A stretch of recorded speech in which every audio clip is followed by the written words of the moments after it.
Many, including Dick Gregory, have many sound theories on the assassination of Dr. King. The real truth may come out maybe a few years down the road, and when it comes out, you're not going to feel too good about it. Like the real truth will come out one day soon about the murder of Malcolm X. It's too convenient for you to say Elijah Muhammad did it, the Muslims did it. It's too convenient when the real truth comes out. And I'll tell you what the real truth is. It's that same government that will give you a holiday for a man is the same government that killed the man. It's that same government.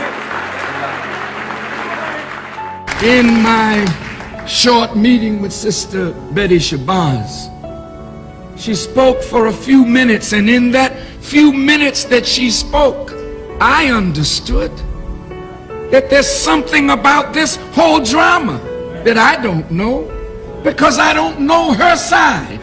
And if you don't know her side, and if you don't know what she went through, and if you don't know why she made the decisions that she made, how can we say we know the truth?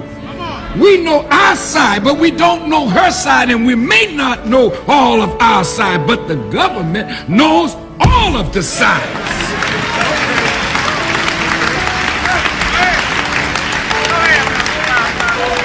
So let's open the files up. Let us all see. Lying demons. They know that Farrakhan had nothing to do with the murder of Brother Malcolm X. Listen what they told us. They told us that Malcolm X's daughter, see, I don't deal in friendship. Did she do it or not? Deal in logic. Here's a woman here in New York City. She decides she's gonna kill Farrakhan. She leaves New York where all the murderers are. They got people that have killed somebody just to practice, because they know they're going to kill somebody on July the 4th. They just want to practice. She leaves New York, all the murderers, and goes to Minnesota where they ain't even had a drive-by shooting, to hire a white boy to kill one of the most guarded brothers. We don't even have to deal with that. I knew Malcolm. I loved Malcolm. Malcolm called me the Sunday that he died. I was working Basin Street East. He said, "Brother Greg, you coming by today?" And I said, "Malcolm, I love you." And I said, "I love you so much, I don't even want to take a chance to be there." He said, "What do you mean, Brother Greg?" I said, "Well, I close tonight, Sunday night at Basin Street East." And I said, "But I had my wife book me a flight into Chicago at 8 o'clock this morning, and I'm going to Chicago, and I had way beneath my salary book me into a college about 10 miles from the airport. And I'm going to go there and speak this afternoon, and I'm going to stay there until they tell me you dead. Because I'm not going to let this government get two of us for the price of one. And I'm going to call Adam Clayton Powell when I finish talking to you and beg him not to come there. Because today, the United States government is going to get you. Okay. And I'm not going to be there. I love you. I don't even want to take a chance of my heart changing. So I went to Chicago. And when they came and they told me Malcolm's been killed today, I got back on the plane and came back here. Malcolm was killed because of another brother named DePinto. A lot of people thought he was African, but he was East Indian. He was born in Nairobi. He's the one that changed Malcolm's head from black nationalist to Pan-Africanism and made that connection from here to there. And the government said, we can't let this happen. He's the one that persuaded Malcolm when he went to Africa and stayed 7 weeks and met with all the real leaders. And then he's the one that discussed with Malcolm of bringing racism to the doorsteps of the UN. And as Malcolm was being shot dead in New York City, DePinto was being gunned down in Nairobi. All right. Same time. All right. Same time. So don't tell me about no black Muslims. The same time. Same time. Malcolm was being gunned down. Now, let me finish this. How this white racist system treats black folks. The black folks that they got to kill Malcolm, Malcolm was standing on a stage like I am. They threw a smoke bomb in the back. When everybody got to watching the commotion, the brothers ran up with double-barrel shotguns and shot him. But under the Freedom of Information Act, we were able to get the autopsy of Malcolm, and all the bullets in Malcolm is going down. Now I can't stand on this stage and y'all down there pointing up, which means the government has such a low view of those black folks that would do it. They didn't even give them real bullets. They gave them blanks. Malcolm was shot from the ceiling top. And also under the Freedom of Information, the CIA had been forced to admit that they rented the Audubon Ballroom a week before. And that's when they went in there and tore them walls out and put them guns in the wall and shot him from a downward projection. That's what this game is about. And I don't believe there's a leader, a person that is over others, that has been attacked as viciously as the media has attacked Brother Farrakhan. And for nearly 30 years, at least 28 or 27, the federal government has tried to get me into their courts by making some of our believing brothers and others who were not believers lie to give them power to take me. I've endured this for 27 years now. I don't have time to go into the details, but it started right here in Houston with the murder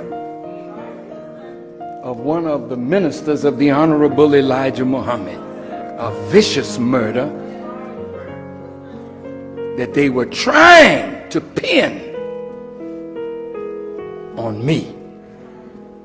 Did you hear me? Yes, sir. Those of you who were around, you know. All the time that they were in court, they were aiming for me. Allah protected me. Even when they raised Brother Malcolm to almost the position of a saint in America, at the same time that they raised Brother Malcolm, they raised Brother Farrakhan as one who was guilty of his murder. If they knew that I had some part in it, since there is no statute of limitations on murder, why didn't they arrest me? They knew that I had nothing to do with that. But here's what they were hoping. Young men like these brothers here that didn't know Brother Malcolm, only knew him from books and tapes, and grew to love Brother Malcolm. Then if you thought or believed that Farrakhan had something to do with the murder of your saint, since he's arming you, that maybe you would come against the nation with your guns and in the process kill Louis Farrakhan. And then the enemy would have no problem with Brother Malcolm because he's already dead. And you kill Farrakhan, who looks like he's rising to be the heir of Malcolm's legacy. And he's alive. Let's make him dead. See, the enemy is always working, brothers and sisters. And he's always planning and plotting for you to do his dirty work. And since you didn't do it, now he got to come out himself. And that's what we've been waiting for.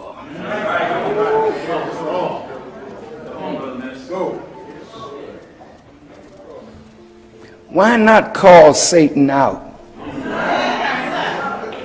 Since he's the power that rules this world. Why not call him out?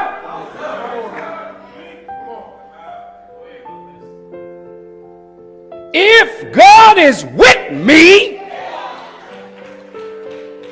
then Satan can't have me. So let's call him out and find out where God is.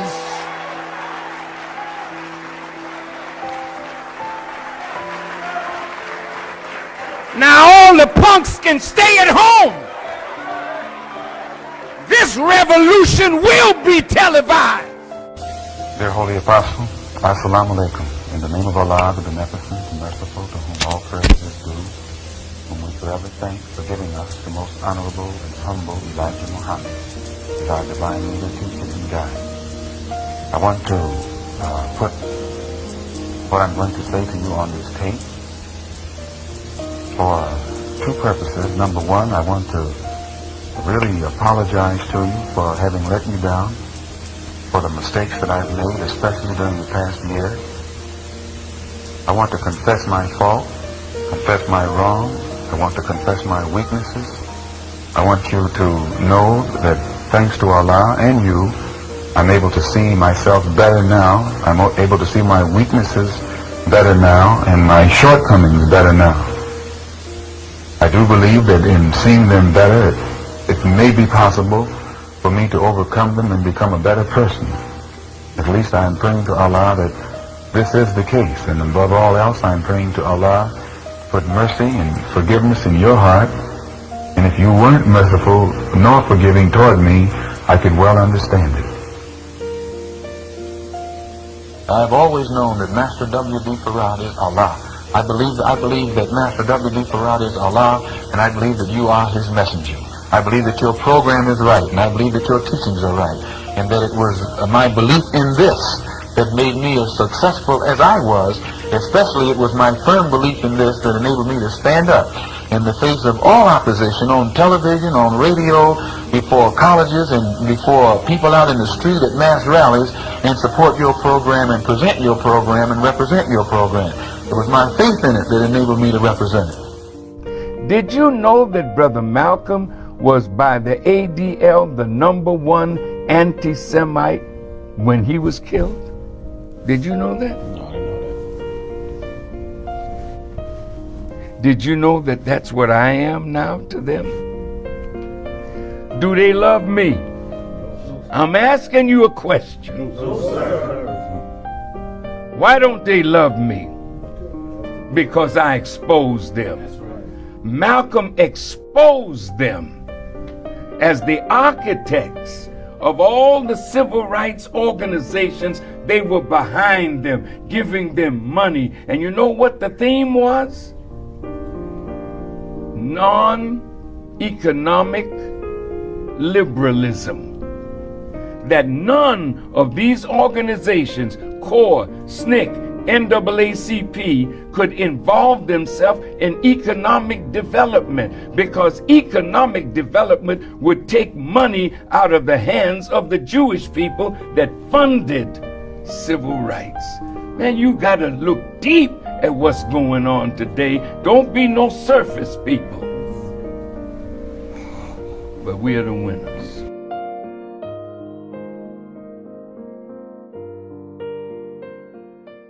Well, the group of people who were involved in your father's assassination, they all got 20 years to life in prison. And one of the guys, Thomas Hagen, is actually out of prison. I forgot exactly when he got released. Have any of them ever reached out to apologize? Because I know that they said at one point that they feel, very bad about what they did. They left the Nation of Islam afterwards. You know, have you actually been in contact with any of these people? Well, you know, only one of the persons of the three that served is one of the persons who pulled the trigger. The other two did not. And there's another one who still lives in New Jersey, you know, who worked for the police department. And he's still... Wait. You don't know that? I didn't know that. Oh, so you you're can saying Google one of the people involved in your father's assassination is now a police officer in New Jersey? No. What I think, you know, you can go online and Google New Jersey resident who assassinated Malcolm X. Oh, wait, hold on. William Bradley.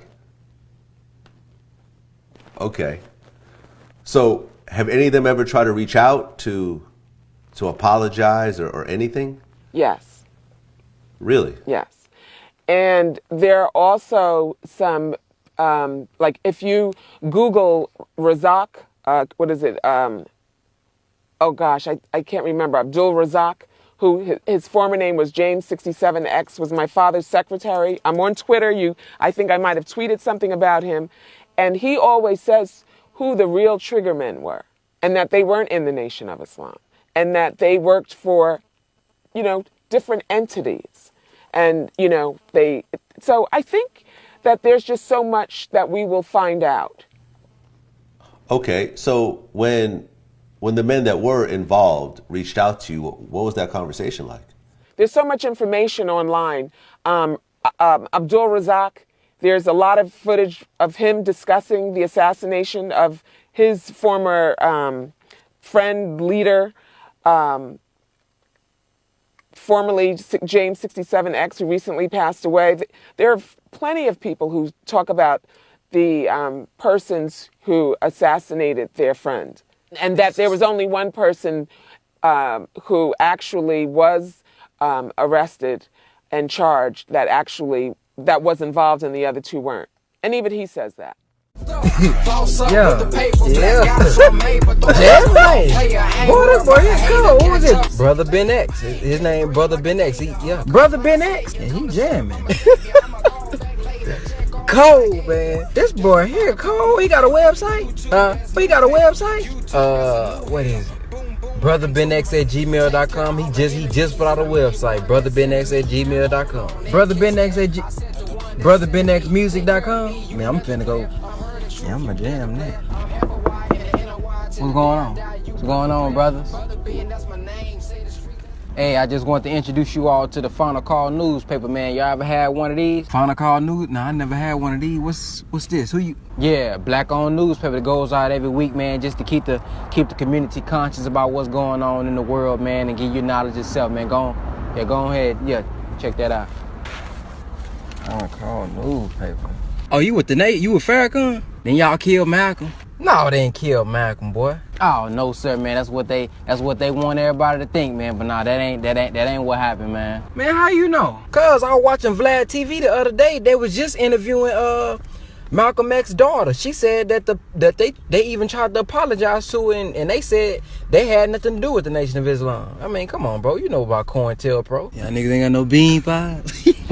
No, y'all got the bean pies. Nah, I ain't got no bean pies on me though. We trying to get some. Matter of fact, I'm gonna get some in maybe this month for you. All right, well, shit. I'm gonna go and get you a paper, man. I'm gonna go and get you a paper. Support Black Beard. You know what I'm saying? Black Beard. You understand me? I support Black Beard, you know what I'm saying? I be on that, you know what I'm saying? I be on that Black Power stuff, bro. It's just, you know what I'm saying? I'm really just still learning, you see what I'm saying? Okay, well that's a bet then. I'm gonna come up there and I'm gonna mess with you then. All right then. You still, yeah, the $2? Oh yeah, your $2. Okay, my bad. Shh. You know what I'm saying? Black Power, you know what I'm saying? Here you go, Kim folk. All right now. And y'all still, Assalamualaikum salam. All right. Walaikum salam. All right. Boy, it's Assalamualaikum. Floss up with the paper, black guy, so I made, but throw it like a ball player. I ain't worried about a hater. Catch up, see you later.